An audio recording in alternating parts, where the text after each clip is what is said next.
Welcome to NTD News. I'm Jasmina Davis, and here are today's top stories. Senate Majority Leader Mitch McConnell says the next relief package will be looked at in the Senate in the coming weeks. In the meantime, the White House Chief of Staff says a number of executive orders can be expected in a matter of days. Georgia Governor Brian Kemp says lawlessness must be stopped in the state's capital. He authorized the deployment of the up to 1,000 National Guard troops while declaring a national state of emergency. Foreign students will have to leave the U.S. if their universities switch to remote learning. ICE announced the new plans that will affect the upcoming fall semester. Stores in New York are trying to offer shoppers some familiar retail therapy in the post-pandemic world. Despite the new normal, some shoppers' fundamentals haven't changed. Social media giants like Facebook and Twitter have decided to stop giving the Hong Kong government its user data. The move comes after Beijing imposed its draconian new law on the region. And the U.S. is increasing pressure on Europe to bar a Chinese screening systems company. The company operates at airports and other ports of entry. There are concerns the company could pass sensitive commercial and passenger data over to the Chinese regime.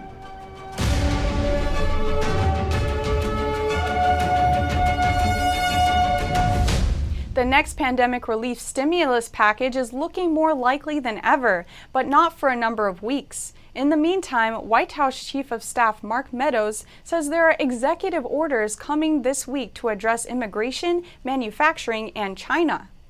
Senate Majority Leader Mitch McConnell said talks on the next pandemic relief spending package would resume in a matter of weeks. Both the House and Senate are on a several-week-long recess and won't return to Washington until July 20th. Top Republicans paused the discussions previously, saying that they want to see how the trillions of dollars already appropriated by Congress would be spent, and how the economy responded as states reopened. White House Chief of Staff Mark Meadows said the next package will focus on real needs and will likely include liability reform. Everybody looks at this as the last train leaving the station, so they want to attach some of those special interest needs to that. But this will be all about the American worker, and Secretary Mnuchin will lead the way. When talking about the theme of the next package, McConnell did not mention stimulus checks. Some high-ranking Republicans in the Senate have expressed an unwillingness to send out direct payments. But President Trump, as well as the Treasury Secretary, have said they will likely be needed, and the president supports them.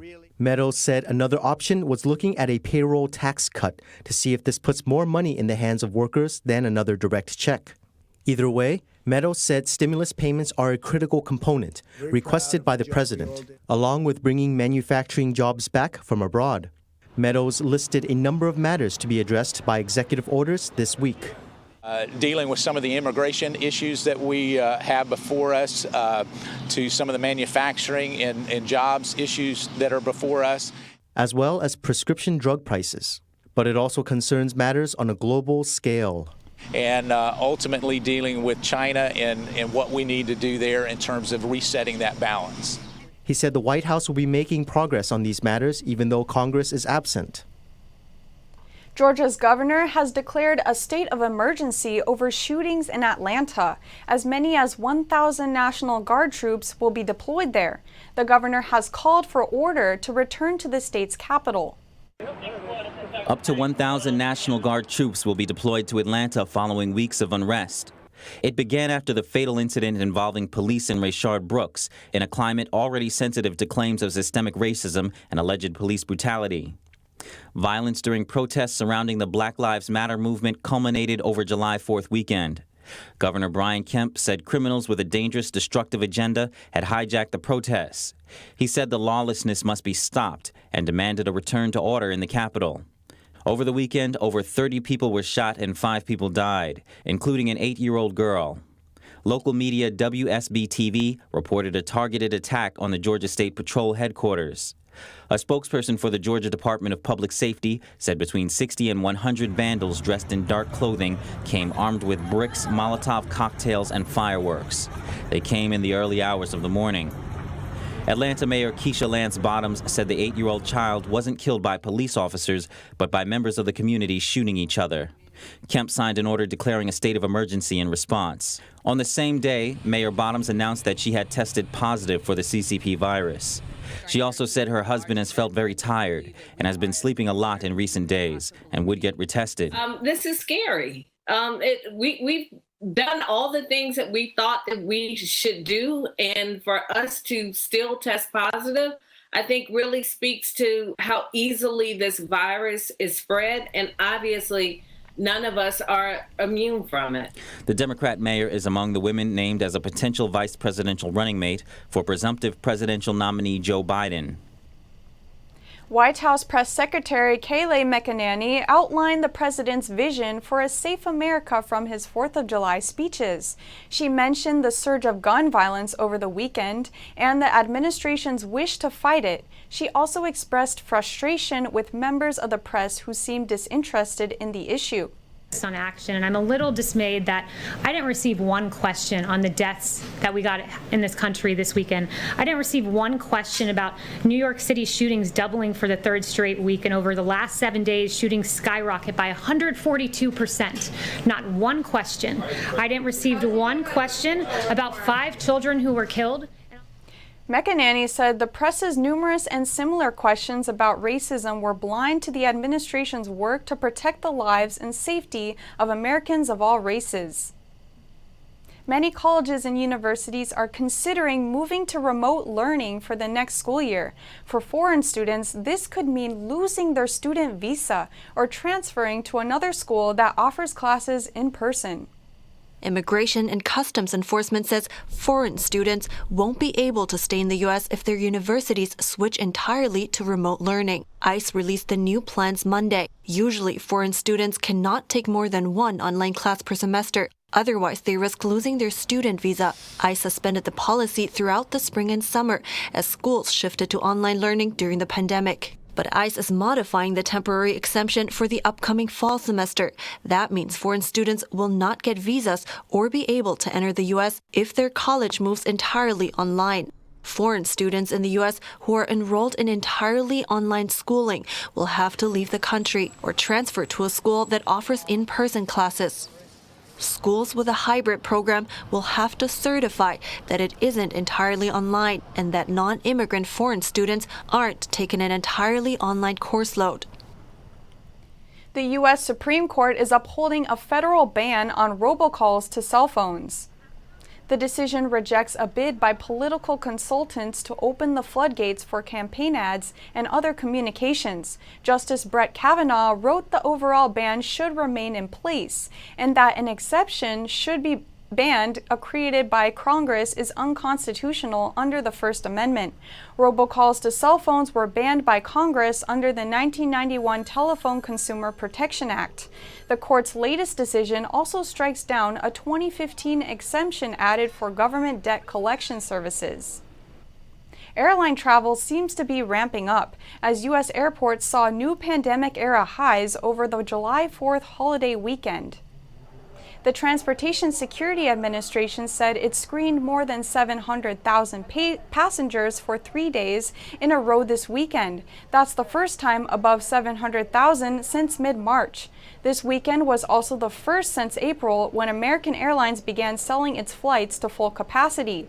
United Airlines also been selling flights to capacity. American said its 3 busiest days since the pandemic hit were the first 3 days of July. Up next, we hear from a police family in New York on how the protests and riots are affecting them. A doctor who touted a triple ingredient therapy for the CCP virus has now published another study showing unexpected results. And a church group from Georgia hits the road to preach on the streets. They say they're motivated to seek peace after watching recent protests. Find out how far they traveled after the break.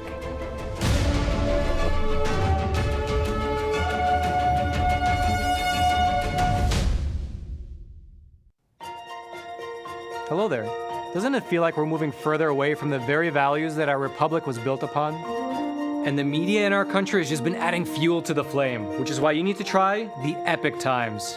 It's pure, honest journalism that's restoring traditional values, and it reports the news with no spin, no hidden agendas, and no false narratives. So if you want to know the truth about the FISA abuse that took place during the 2016 election, or how socialist and communist ideologies have been infiltrating our society, or how the Chinese Communist Party's cover-up led to this global outbreak, and so much more, then you need to check out the Epoch Times. And for a limited time, you can try the paper yourself for a full month for just $1, and we'll send you a very special free gift. A giant timeline that's 3 feet by 4 feet, documenting the FBI's abuse of FISA spy warrants. So go to readepic.com and claim yours today.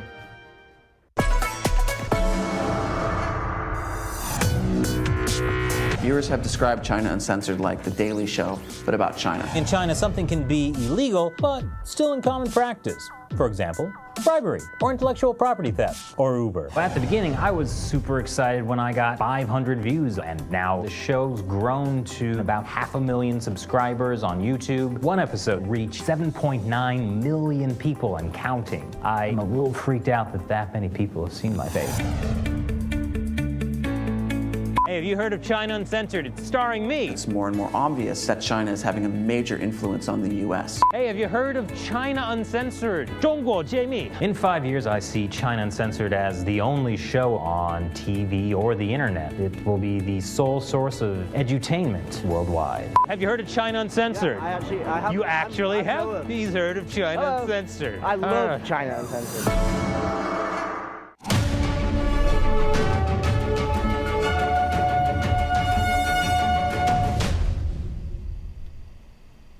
And in Minneapolis over the weekend, protesters called for justice for George Floyd. Some participated in Roll for Justice, where people rode on bikes and skateboards through the downtown area. We spoke with a family in New York about the police's experience during the protests and calls to defund the police. NTD's Kevin Hogan has the story. Defund the police has become a household phrase in the U.S. after the death of George Floyd in Minneapolis police custody. This police family says times are tough for them right now. Marge Dwyer has 2 sons who were in the NYPD. Andy is one of them. He says officers were working 15-hour days during the protests and riots and only getting 6 hours of sleep, and they still need to keep their cool. You can't just, because you're angry at something, you can't go in someone's face, someone's 3 inches from their face, in their personal space, and yell at them and threaten them and spit at them. No matter what your problem is, you can't do that. If you're unhappy with something, you go about the way of correcting it, well, legally, morally, but you... Marge is a diehard police mom. This is Blue Lives Matter. And even she wouldn't recommend becoming a police officer right now. If I had a son or a daughter at an age that wanted to become a cop, I really think I'd say, you know what, look for something else. Go back to school, get a degree in something and do something else, because they don't have the respect that they should get.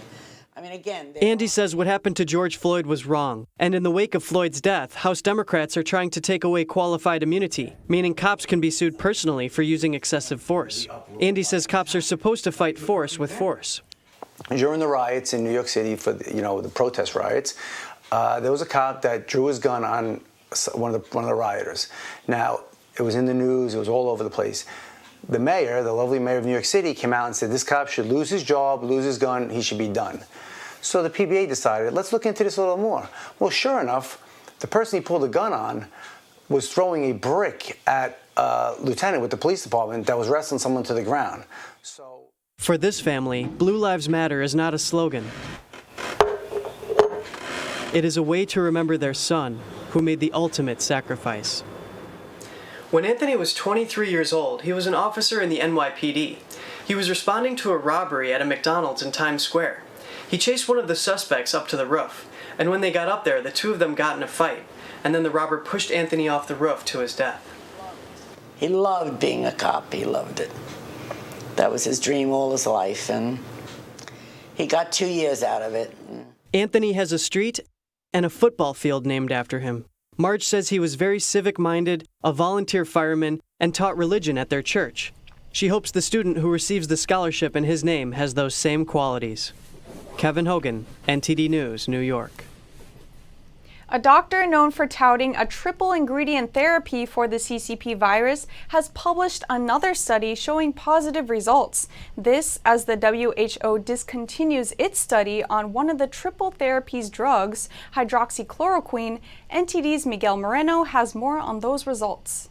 A new study shows a significant decline in hospitalization rate and deaths in virus patients treated with hydroxychloroquine, zinc, and azithromycin, an antibiotic. From the treated group of 141 people, 4 were hospitalized and 1 died. From the untreated group of 377 people, 58 were hospitalized and 13 died. All patients in the study tested positive for the CCP virus. They were also either over 60 years old or had an underlying condition. While all treated patients were prescribed hydroxychloroquine, a small number didn't take zinc or the antibiotic. Dr. Vladimir Zelenko, a doctor who touted the hydroxychloroquine therapy, says there's enough information out there for people to make up their minds about its effectiveness. Because the information is available. I mean, there's an effective treatment. It's cheap. It's $20. It's available by mouth. We know about these medications for 65 years. Stop the fear-mongering, the false narrative. His study comes as the WHO again discontinues its study of hydroxychloroquine. It says the drug produced little or no reduction in the mortality of hospitalized CCP virus patients. Other studies show similar results to Zelenko's, which don't line up with the WHO. A retrospective analysis of COVID-19 patients in Michigan found that hydroxychloroquine with azithromycin alone lowers the death rate. Dr. Zelenko says his study is being peer-reviewed, a process he called corrupt. However, as we've seen, unfortunately, that the peer review process has become corrupted. Look at the Lancet study. Look at the New York England Journal study that they've been retracted because of fraud. And the WHO used fraudulent studies to set its policies. It has nothing to do with truth anymore. It has to do with political agenda or a false narrative. The FDA revoked the emergency authorization for hydroxychloroquine last month, its chief scientist saying it's unlikely to produce an antiviral effect. But a look into the FDA's review of safety issues shows that zinc was not used in combination with hydroxychloroquine or chloroquine. Zelenko says it's zinc that stops the virus from growing. Miguel Moreno, NTD News, New York. The FDA has approved a fast on-site virus antigen test for emergency use.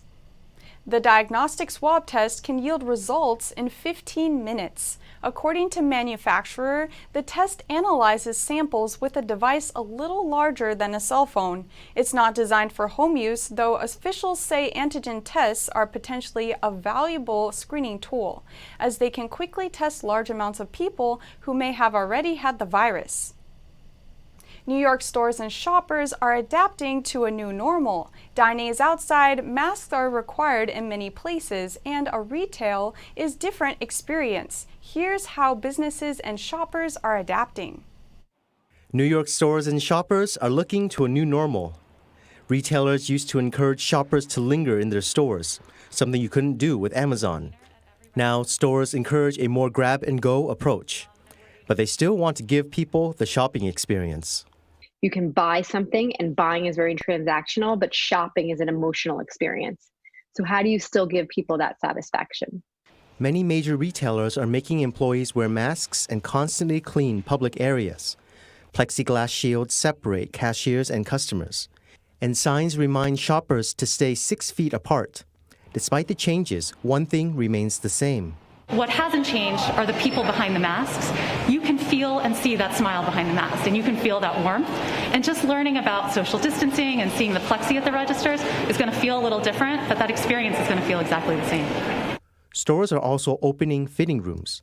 Macy's says clothes will go into a 24-hour quarantine before hitting the shelves again. New Yorkers are finally starting to venture out to stores. Some with excitement, others with nerves. It feels okay, but I'm still nervous about being around people. I'm afraid still. Get out, shop around. This is everything we've been missing. Last month had record retail sales numbers, but worries over recession and the virus may keep customers away and make the new normal empty storefronts. A group of churchgoers say they can't sit back and watch as businesses are destroyed and violence spreads across the nation. So they packed up and hit the road. Their goal is to spread light in what they call dark times. NTD's Melina Weiskup brings us more about their mission and what they've seen along the way. Says good morning. Good morning. I appreciate you. Traveling all the way from their homes in Georgia and Arkansas to New York, Ricky, Janelle, Diaz, and other churchgoers are trying to remind people that embracing hate and violence isn't the way to go. To come against darkness, come against sin. The thing that's been going on today with the riots and the destruction of property and the destruction of, the Black Lives Matter, they're destroying their own communities behind this. Black business owners, but we're not a part of that movement. We're against all movement of evil. We're here to tell and show forth the love of God. It hasn't been a smooth journey for the church group. They've gone through some rough patches, with people yelling at and attacking them, some even pulling apart their sound equipment. And they say there's more to it than just the disturbance they've experienced on the surface. And another man walked up saying the same thing, that he had a spirit in him that's causing him to do what he's doing. So it's a very dark thing, a very dark time. We are disposing the work of the devil. The devil is a liar who comes to steal, kill, and destroy, and he is trying to steal our culture. He is trying to steal our nation, and we ain't going for it. She's referring to communist ideology, which is closely intertwined with the movement. The mention of the Communist Party sends shivers down the spines of some, especially those that believe in God, since the ideology rejects religious beliefs. Communism is especially unsettling to those who have witnessed its brutality, like the CCP's ongoing persecution of religious groups like Uyghurs, Christians, and others, and forced organ harvesting from practitioners of Falun Gong, an ancient meditation practice centered on the principles of truthfulness, compassion, and tolerance. I think this is the thing that psychology has not been able to crack down on. It's because they're looking at things just on the basis of what they can see, what they can observe. But then there are some things that we can't see, just like the wind, that we know is here, though. When they spoke in New York, a few bystanders shared their thoughts about other concerning issues, some of which are being left out of today's talk about violence. Police have been brutal. Yes. But if we look at the numbers, of how many black men die in the hands of other black men, and why they're dying, and why they don't want you to know about it, it's because of the drug trade. It's because of the organ harvesting. And while the Black Lives Matter movement appeals to people with an outwardly positive motivation, that is, fighting for racial justice and to end police violence, this group is reminding people that there may be more going on than meets the eye. Melina Weiskup, NTD News. Coming up, a prominent Beijing law professor was arrested in China. He's been an outspoken critic of the Chinese Communist regime. And a Hong Kong museum dedicated to the Tiananmen Square massacre is seeking help to digitize its collection. Find out why the museum fears for its future and more after the break.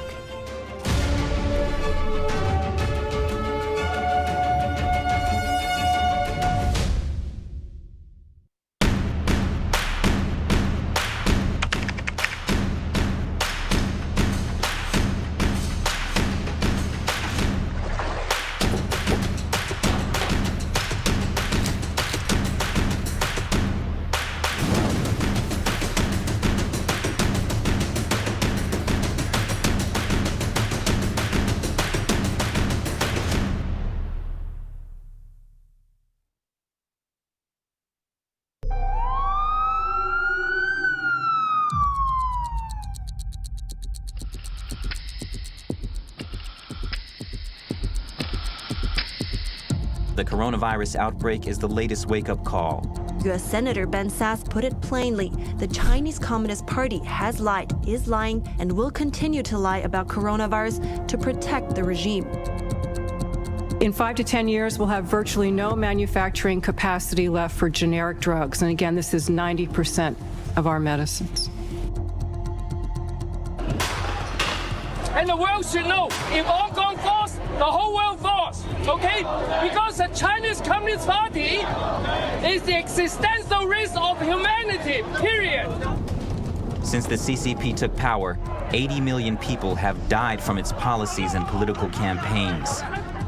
They're using our institutions and our norms and our values against us in ways that we hadn't necessarily envisioned towards their own authoritarian agenda. From the party's great firewall in cyberspace, or to that great wall of sand in the South China Sea. More repression, more unfair competition, more predatory economic practices, indeed a more aggressive military posture as well. If we do not meet this threat now, it's going to define our century.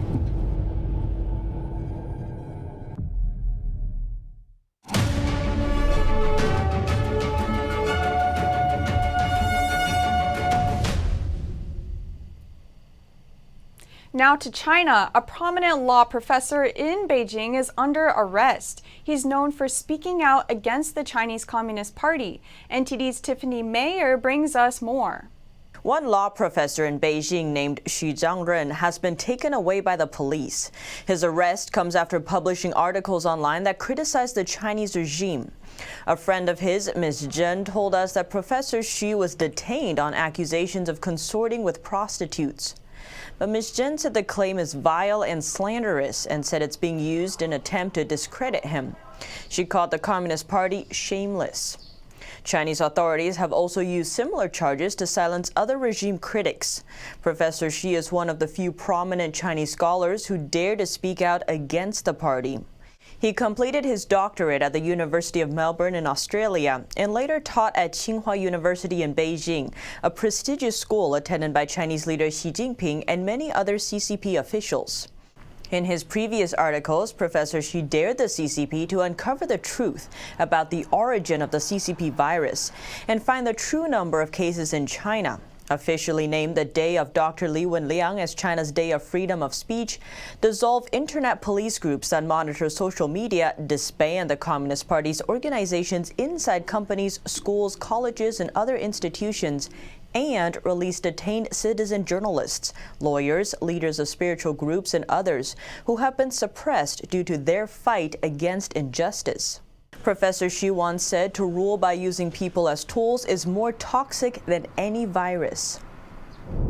Floods have been drenching 70% of Chinese provinces. Among them are important areas for agriculture, raising concerns over food supplies and production. According to one document, the southwestern Chinese city of Chengdu requested that farmers begin rice planting in the orchards and tree plantations in an effort to respond to the possible flood crisis. The city's authorities told nonprofit broadcaster Radio Free Asia that the move is nationwide. The benefits of planting fruit trees far exceed those of growing grain. The compensation provided to farmers also differs by region. In some areas, the benefits are even too little to cover the base cost for growing grain. In addition, the Chinese regime recently put the troop reserves mobilized by the local government under the command of the Central Military Commission. Speculation is rising that Xi Jinping is beginning food and war preparations. That's as the Chinese regime seems to view all Western countries as enemies to China. This idea is a decades-old one and came from former Chinese leader Mao Zedong during a time when China completely closed its doors to the Western world. Major internet and social media platforms are refusing to process Hong Kong government requests for user data. The suspension began following China's establishment of its draconian national security law. Facebook, Google and Twitter suspended processing government requests for user data in Hong Kong on Monday. The moves come in response to China's establishment of a sweeping new national security law for Hong Kong. And in an illustration of worries about the law, short-form video app TikTok announced it would be pulling out of the Hong Kong market. Facebook, which also owns WhatsApp and Instagram, said in a statement that it was pausing reviews of all of its services, quote, pending further assessment of the national security law. Google and Twitter said they suspended their reviews of data requests from Hong Kong authorities immediately after the law went into effect last week. Although the social network declined to comment, Twitter cited, quote, grave concerns about the law's implications. Google said it would continue reviewing Hong Kong government requests for removing user-generated content from its services, while Facebook did not respond to a request for comment. Tech companies have long operated freely in Hong Kong, where internet access has been unaffected by the firewall imposed in mainland China, which blocks Google, Twitter and Facebook. TikTok, owned by China-based ByteDance, said it would pull out of Hong Kong within days. A source told Reuters that the move was made because it was not clear if Hong Kong would now fall entirely under Beijing's jurisdiction in light of the new law. Since the law came into force, some Hong Kongers have started reviewing or deleting social media posts they thought would be too sensitive. Fear is already spread over Hong Kong about the cyber expression of the freedom here. On the streets, many Hong Kongers said they're worried about online freedom of expression. But for messaging app Signal, which promises end-to-end encryption, they've seen a surge in sign-ups in Hong Kong. A Hong Kong museum is chronicling the crackdown by Chinese troops on pro-democracy protesters in Tiananmen Square. It's raising funds to digitize its collection over concerns about its future in the face of the new national security law. Scores of colorful posters and shelves of books may soon be disappearing from the June 4th Museum in Hong Kong. The museum is dedicated to documenting the events which took place that fateful day in 1989 when Chinese troops cracked down on pro-democracy protesters in Beijing's Tiananmen Square. Now, with fear and uncertainty looming over Hong Kong under China's new national security law, the museum is turning online to keep the collective memory of that event alive. Lee Chuk-yan, whose organization manages the museum, says they have raised nearly $8,000 for their cause so far. And we do not know whether this June 4th museum, after the passing of the law, will they see it as sort of activities that are subversion? And therefore, I think that best protection for our artifacts and the materials that we have is to digitalize everything first and then put everything online. Public discussion of Tiananmen is censored in mainland China, where the topic remains taboo. The June 4th Museum is one of the few places where the Tiananmen crackdown is still openly remembered, at least for now. But if the museum's activities are deemed to be subversive under the new security law, Lee fears that could all change soon. Under the sweeping legislation, which came into force just last week, secession, subversion, terrorism, and collusion with foreign forces can all be punished by life in prison. The city's pro-democracy protesters have denounced what they see as China's gradual erosion of their freedoms. The U.S. is increasing pressure on Europe over security concerns regarding a Chinese state-controlled company. The company NewTek has seen massive expansion over the last 6 years to become part of the infrastructure at European airports and ports. The U.S. government is lobbying Europe to bar China's largest maker of X-ray machines and scanners. The concern is over a threat to security. The company provides screening systems for cargo, luggage, and passengers at airports and other ports of entry. And the systems involved could provide easy access to sensitive personal data and commercial information. The Chinese company NewTek is state-controlled. U.S. officials are concerned that NewTek could turn over such data to the Chinese regime. The company has made significant inroads into the European market in recent years. NewTek was founded in 1997 by the son of a former Chinese Communist Party leader. Last year, the majority of NewTek's parent company was transferred to the China National Nuclear Corporation. This state-owned entity manages China's nuclear weapons and power production. In the past 6 years, NewTek has won 58 contracts with border control and customs authorities and other government organizations, gaining presence within at least 22 of the 28 EU member countries. But complaints have been made in the US and Europe about unfair business practices. In 2014, the TSA barred the Chinese company from most of the American airport market. The company was later accused of retaining lobbyists in Washington to influence the TSA.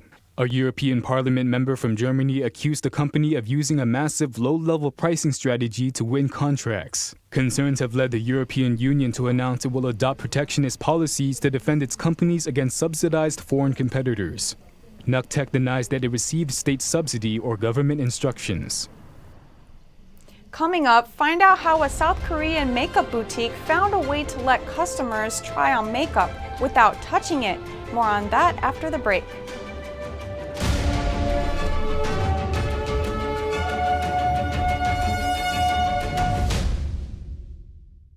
When you look at TV networks in America, a soundbite and fight-it-out culture prevails on news and commentary programs. As a Canadian, I'm fascinated with America, and I wanted to offer American thought leaders an opportunity to share their thoughts in a deep dive format where we can explore their ideas together. And so American Thought Leaders was born. The world's most brilliant thinkers believed that open discourse was the key to greatness. However, all around the world, we see that discourse is being stifled and political agendas have subverted media. The Epoch Times launched its Global Thought Leaders program to bring back this great tradition of free thought. As the host of American Thought Leaders, every week I interview some of the most intriguing minds on the most pressing issues of our time. Be sure to check out our new episodes every week.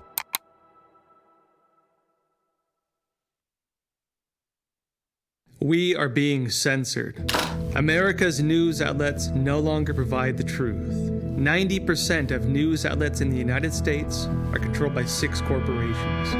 They're not out to tell you the truth of what's happening. They're out to tell you the picture of the world that they represent. The mission of the Epoch Times is to chase the truth, to ground all statements in facts, and prevent people from being misled.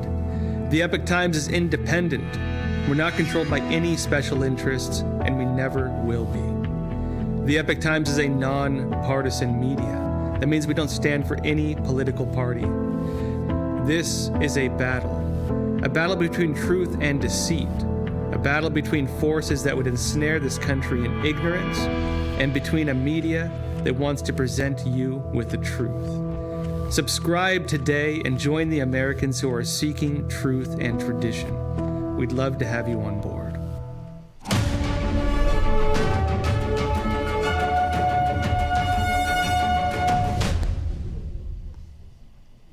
Empty supermarket shelves amid pandemic panic buying led some people to start thinking about where their food comes from.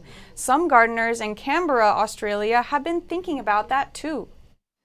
Before the pandemic, this group of gardeners was already passionate about their work. A seed saver is someone who likes growing plants from seed into a mature plant and then collecting the seed to either share with the community or to grow their own plants again.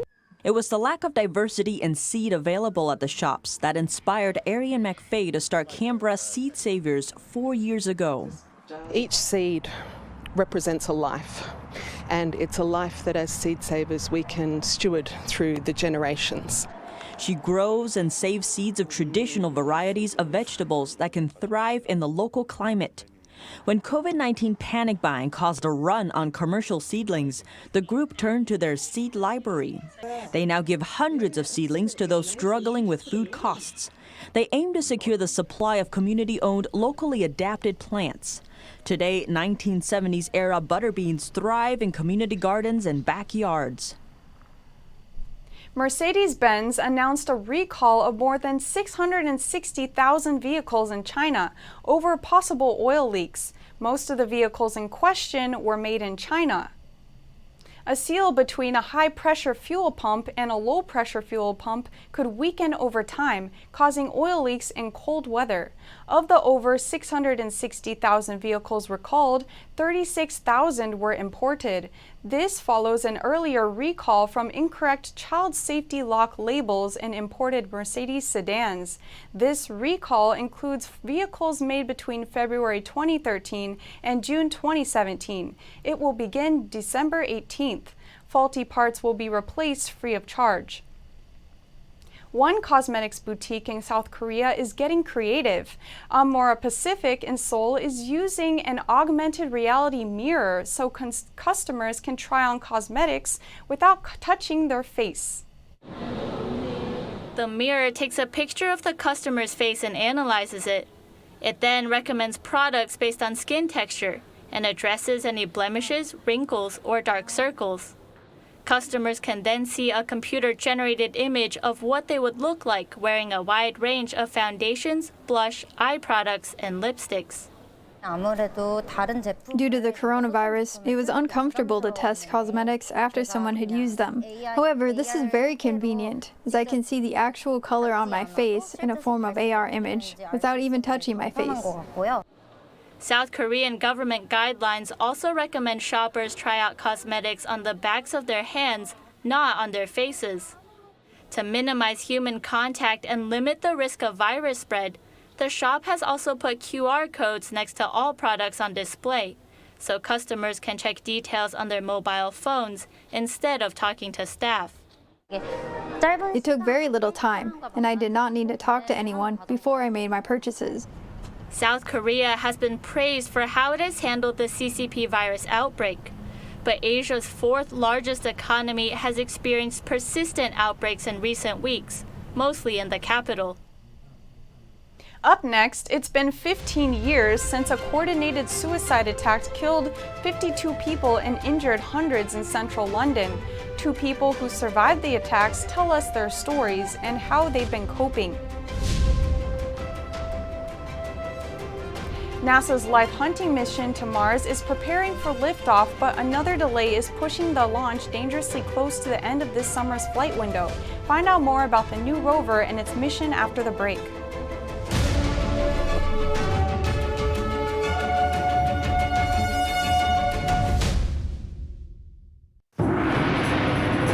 This season, take an incredible journey through 5,000 years of culture with Shen Yun. Discover why people are calling Shen Yun a visual feast, a pleasure to the ear, an epic tale, a must-see. Shen Yun, an all-new production every year. I have traveled all over the world to 50 countries now, and I have never seen a production any better than this. Anywhere. It's absolutely out of this world. It's blown away my expectations. It was just a superior performance that truly could bridge the world through music and dance. Startling and breathtaking. We haven't had quite an experience like that in all the years that I've lived here, so it was special for us. I think that I learned more in this performance than I actually do in a whole week of school. The beautiful costumes and people just float. The choreography is incredible and the storyline, beautiful, beautiful. It's so beautiful. I'm getting teary-eyed watching. It's very moving. You feel it. You're feeling the show. It's like a mini vacation that transported me into another place, into another world, into another culture. When I came here tonight, I felt very dejected about the human race, about everything going on in this world. And during the performance, I just felt now there was hope for each of us individually, as well as for all of us collectively. Shen Yun was more breathtaking, more heart-wrenchingly beautiful, more amazing than I had expected. It's very difficult to put into words, actually. You just have to come see it.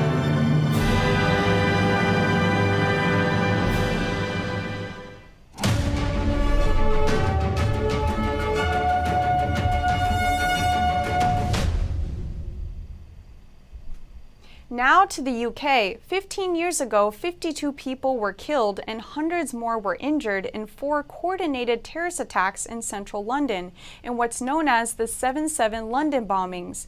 Our UK correspondent spoke with 2 commuters about how the events unfolded. Here's Jane Werrell with more. For each day, I'm grateful to be here.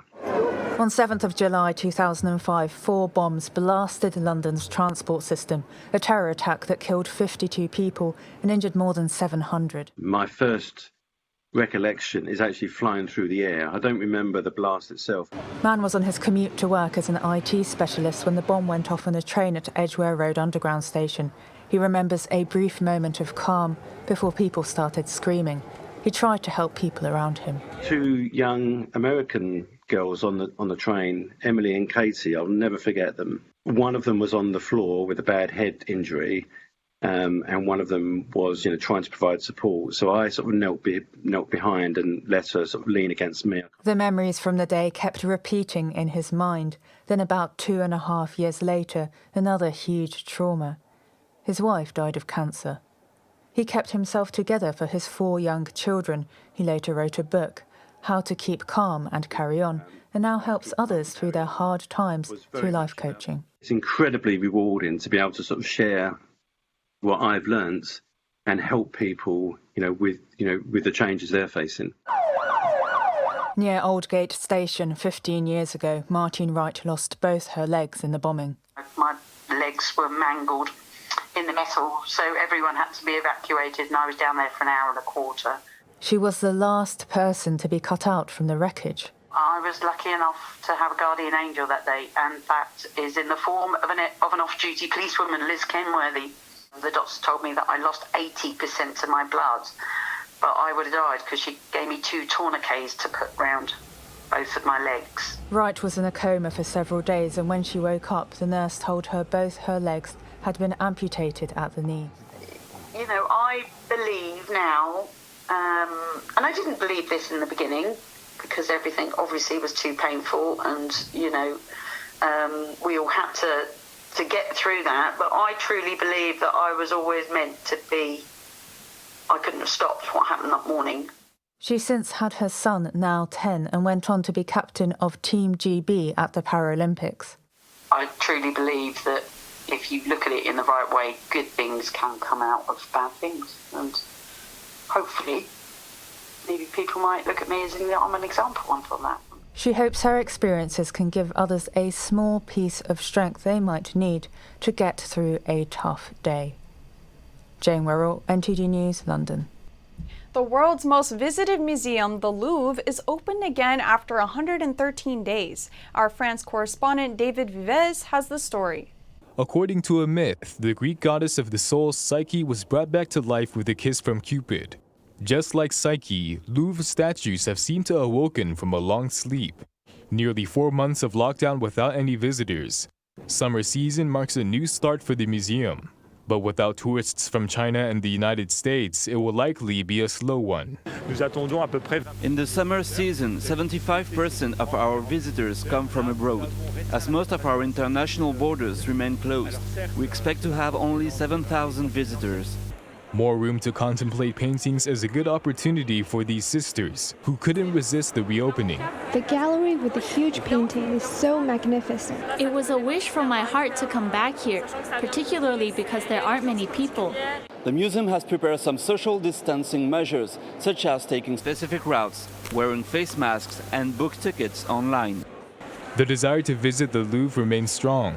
The Louvre Museum website recorded 10 times more online visits during the lockdown. According to the Louvre's director, Jean-Louis Martinez, the lockdown has come at a cost. $45 million lost in ticket revenue, canceled events, and shop sales. But since the museum makes $270 million of income per year, he says he's an optimist. Reporting by David Vives, NTD News. In Russia, there's big business in breeding and selling lions. One 10-month-old cub nearly died of abuse by his owner, showing the toll of this underground industry.